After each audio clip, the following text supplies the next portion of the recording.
آج ہم بات کریں گے امتحان کی تیاری کے حوالے سے کہ امتحان کی تیاری کس طرح کی جاتی ہے. تو آپ کو سمجھانے کے لیے، آسانی کے لیے، میں بدن کے جو اعضاء ہے اس کے مطابق آپ کو بتاؤں گا کہ اس کا تیاری کیسے کریں. ٹھیک ہے، تو سب سے پہلے ہم دماغ کو لیتے ہیں کہ دماغ امتحان کے لیے کیسے تیار کیا جائے. اور دماغ میں آپ کا کیا آتا ہے؟ اسٹڈی آتا ہے، مطالعہ.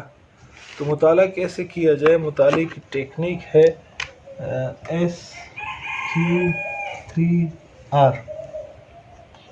SQ3R. ایس کا مطلب ہے سروے، کہ جب آپ مطالعہ کرنا چاہیں نا تو پہلے آپ نے کیا کرنا ہے؟ کتاب کھولنا ہے، جو چیپٹر آپ مطالعہ کر رہے ہیں اس چیپٹر کو سرسری نگاہ دیکھنا ہے، سروے کرنا ہے کہ یار اس چیپٹر میں ہے کیا کیا. سمجھ میں آ رہی بات؟ کہ فرض کر لو آپ کا نماز کا چیپٹر ہے، یا نیوٹنس فرسٹ لا کا چیپٹر ہے، یا سیکنڈ لا کا ہے، یا بایولوجی کا کوئی مضمون ہے، کچھ بھی ہے، تو آپ نے اس کو سرسری دیکھنا ہے کہ اس چیپٹر میں کیا کیا. اس کو کہتے ہیں سروے. اس کا فائدہ یہ ہوگا کہ جب آپ پڑھنے بیٹھ جاؤ گے، ہمارا دماغ مونکی مائنڈ اس کو کہتے ہیں نا، جمپ لگاتا ہے، کبھی ادھر جاتا ہے کبھی ادھر جاتا ہے. تو جب آپ پڑھنے بیٹھ جاؤ گے تو اگر آپ یہ سروے نہیں کرو گے نا تو وہ دماغ آپ کا آدھے گھنٹے تک ادھر ادھر گھومے گا. وہ آپ پڑھ رہے ہوں گے لیکن سمجھ میں کچھ نہیں آ رہا ہوگا. میں مثال دیتا ہوں پنکھے کی، کہ پنکھے کو جب ہم چلاتے ہیں نا تو پنکھا ایک دم تیز سے شروع ہو جاتا ہے، آہستہ آہستہ ہوتا ہے پھر تیز ہو جاتا ہے. جب بند کرتے ہیں پھر ایک دم رک جاتا ہے، آہستہ آہستہ نا. تو یہ ہمارے دماغ بھی پنکھے کی طرح ہے. اب جب دنیا کے خیالات اور پڈے جھگڑے آ کر ہم بیٹھ جاتے تو دماغ میں گھومتے رہتے. وہ 15-20 منٹ کے بعد جا کے وہ پتہ چل جاتا، اچھا یار ٹھیک ہے میں پڑھ رہا تھا. 15-20 منٹ ہمارے ایسے ہی ضائع ہو جاتے. لیکن جب آپ سروے کرو گے جو گھومنا ہے وہ اسی سروے میں گزر جائے. پھر دوسرا ہے کیو کا مطلب ہے کویسچن، سوال. کہ سروے کرنے کے بعد آپ نے کویسچن کرنا ہے، سوال کرنا ہے اپنے آپ سے کہ میں یہ جو پڑھ رہا ہوں کیوں پڑھ رہا ہوں، اس کی وجہ کیا ہے، میرا مقصد کیا ہے، پڑھنے کی وجہ کیا ہے، اور اس چیپٹر میں مجھے کیا چیزیں آتی اور کیا نہیں آتی. کیونکہ انسان کا دماغ ہے، آپ نے کلاس میں بھی دیکھا ہوگا، جب آپ کلاس میں شور ہو رہا ہو نا، آپ صرف کہو آپ بیٹھے تم بتاؤ، ایک بندے سے سوال کرو، پورے کلاس متوجہ ہو جاتی ہے. اور ایسا نہ ہو مجھ سے سوال کر، ایسا نہ ہو مجھ سے سوال. تو دماغ جب اس سے سوال کیا جاتا ہے وہ متوجہ ہو جاتی ہے. جب آپ نے دماغ سے سوال کیا کہ میں کیوں پڑھ رہا ہوں تو دماغ ایک دم متوجہ ہو جائے. چہر میں کیوں پڑھ رہا ہوں، مقصد سامنے آ جائے. اور اسی وجہ سے کہتے ہیں کہ کوئی بھی کام اسٹارٹ کرنے سے پہلے وائی، کیوں آپ کے سامنے ہونا چاہیے کہ میں یہ کام کیوں کر رہا ہوں.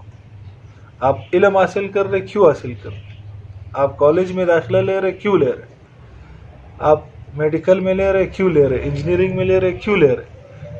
زندگی کے ہر قدم کو اٹھانے سے پہلے کیوں ہونا چاہیے. جس بندے کے قدم اٹھانے سے پہلے، کام کرنے سے پہلے کیوں کی وضاحت ہو گئی نا، وائی، کہ میں کیوں یہ کام کرنا چاہ رہا ہوں، وہ کامیاب ہوگا. اور جس کی کیوں کی وضاحت نہیں ہوگی وہ بس کام کرتا رہے گا، اس کا کوئی نتیجہ نہیں نکلے گا. کیوں کر رہا ہوں، بس ٹائم، یار اس نے داخلہ لیا انجینئرنگ میں تو میں بھی لے رہا ہوں، اس نے کالج میں لیے تو میں بھی لے رہا ہوں. اس طرح ہوگا بندہ. اور جب آپ چیپٹر سے پہلے کیوں کا سوال کرو گے تو بس واضح ہو جائے گا. وہ آپ کا دماغ کہے گا اچھا یار میں پڑھ رہا ہوں، اس لیے پڑھ رہا ہوں کہ میرا یہ مقصد ہے کہ میں علم آگے پھیلاؤں اور میں اس میں اچھے نمبر لے لوں تاکہ مجھے اچھی جگہ یونیورسٹی میں داخلے ملے یا اچھے مدرسے میں داخلے ملے. تو یہ جو مقصد آپ کے سامنے ہوگا پھر آپ بور نہیں ہوں گے. آپ پڑھائی جتنے بھی کرو گے آپ کا مقصد واضح ہو جائے گا آپ کے سامنے. اور جب مقصد واضح نہیں ہوگا، آپ 1 گھنٹہ پڑھو گے آپ بور ہو جاؤ گے، تھک جاؤ گے، بس بند کر دو. لیکن جب آپ سوال کرو گے کہ میں کیوں پڑھ رہا ہوں تو آپ کا مقصد، بڑا مقصد واضح ہو جائے گا. جب انسان کا بڑا مقصد اس کے سامنے ہوتا ہے نا پھر یہ چھوٹے چھوٹے پڈوں اور جھگڑوں میں وہ زیادہ توجہ نہیں دیتا اس کو، کیونکہ اس کے سامنے ایک بڑا مقصد ہے. ایک بندہ اگر جا رہا ہو جہاز میں، اس کے 3 بجے جہاز کی ٹائمنگ ہو، تو وہ گھر سے نکلے، راستے میں دیکھے وہاں لڑائی ہو رہی، جھگڑا ہو رہا ہے، تو یہ وہاں کھڑا ہو جائے گا، دیکھے گا نا اس کو، مزے لے گا وہاں. دیکھے گا؟ کہاں دیکھے گا؟ جائے گا نا، بولتے یار میرا جہاز جا رہا ہے، چلو لوگ لڑ رہے جگڑ رہے جو بھی ہے، کوئی اس کو بلائے گا بھائی رک آ جو یار چائے پلاتا ہوں آپ کو، مستوم کا کیک کھلاؤں، تو کہے گا؟ نہیں کہے گا، وہ یار میرا جہاز نکل رہا ہے، چھوڑ مستوم کا کھیر واپسی پہ آ کر کھا. تو بڑا مقصد واضح ہوگا. تو جب آپ کا بڑا مقصد واضح ہو جائے گا، پھر یہ گرمی لگ رہا، سردی لگنا، تھکنا اور نیند کا آنا، یہ سب غائب ہو جائے. بڑا مقصد آپ کے سامنے آ جائے. ٹھیک. پھر 3R ہے. 3R کا مطلب ہے 3R. پہلا R ہے ریڈنگ. اس کے بعد آپ نے پڑھنا شروع کر دیا، سروے کر لیا، کویشچن کر لیا، پھر ریڈنگ شروع کر دی، مطالعہ شروع کر دیا، اسٹڈی شروع کر دی. جب آپ نے پڑھنا شروع کر دیا اس کویشچن کو، اس سوال کو، جو آپ کا چیپٹر ہے یا مضمون ہے جو بھی ہے، اس کو آپ پڑھو ایک مرتبہ، پھر دوسری مرتبہ پھر پڑھو، 3-4 مرتبہ اس کو پڑھو. اگر وہ سمجھنے کی چیز ہے تو اس کو سمجھو، سمجھ کے پڑھو، رٹا نہیں لگاؤ. ہمارے یہاں رٹے کا ایک بہت بڑا رواج ہے، بس پڑھتے ہیں، یاد ہو جاتے، امتحان میں جاتے، پہلا لفظ کیا تھا، پہلے لفظ انسان بھول جاتا ہے، پورا سوال ہی بھولا ہوا. اب کوئی کسی سے پوچھے گا پہلا لفظ، وہ جب اس کو دھکا لگائے گا پہلا لفظ بتائے گا، پھر یہ اسٹارٹ ہوئے. تو یہ رٹے کا نقصان ہے. یا بیچ میں کبھی انسان بھول جاتا ہے، یا انسان وہاں رٹا لگایا ہوتا ہے وہاں جاتا ہے سب کچھ بھول جاتا ہے، ایسا فیوز اڑ جاتا ہے، امتحانی حال میں کچھ بھی یاد نہیں رہتا. تو اس کا حل یہ ہے کہ آپ نے رٹا نہیں لگانا ہے، اس چیز کو سمجھ کے پڑھنا. جتنا آپ سمجھ کے پڑھو گے وہ چیز آپ نہیں بھولو گے. اس کا فائدہ یہ ہوگا آپ اپنے الفاظ میں بھی اس چیز کو لکھ سکو. اگر آپ کا مقصد واضح ہے، کویشچن آپ نے کر لیا، ریڈنگ شروع کر دی، آپ نے اس کو 2-3 مرتبہ پڑھ لیا، پھر دوسرا آر ہے اس کو ریکال کریں. ریکال کا مطلب یہ ہے کہ آپ اس کو آنکھیں بند کر کے اس کو اپنے ذہن میں دہرائیں، سانس بڑی بڑی لے، تاکہ وہ چیز آپ کے ذہن میں بیٹھ جائے، اس کا نقشہ آپ کے ذہن میں بیٹھ جائے، آپ کے دماغ میں بیٹھ جائے.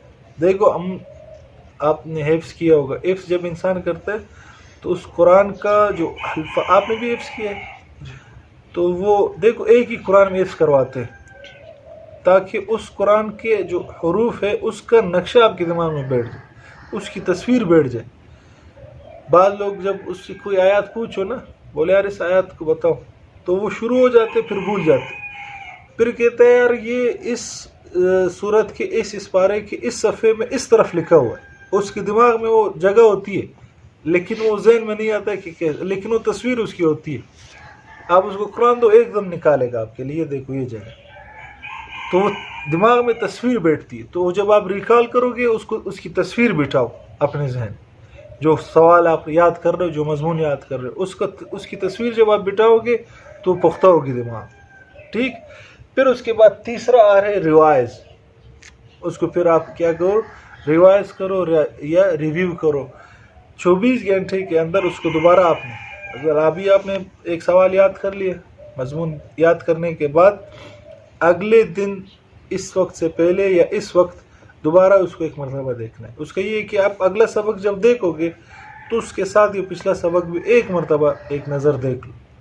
اس سے ایک فائدہ یہ ہوگا کہ اگلے سبق اور یہ اس سبق کے درمیان میں کنیکشن، تعلق قائم ہو جائے گا، کیونکہ اکثر سب اسباق ایک دوسرے کے ساتھ جڑے ہوئے ہوتے ہیں. تو یہ سبق آپ نے اچھی طرح سمجھ لیا، پڑھ لیا، یاد کر لیا، جب دوسرا آپ کو دیکھو گے تو یہ اینٹ کے ساتھ جیسے مل جاتی ہے نا، تو دماغ کا جو تعلق ہے، کنیکشن، وہ برقرار رہے گا.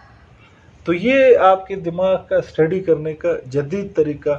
اس طرح سے آپ اسٹڈی کرو گے تو آپ کے دماغ میں وہ چیز بیٹھے گی اور وہ چیز آپ سمجھ جاؤ گے، اور امتحان میں آپ بہت آسانی سے اس کو لکھ لو گے.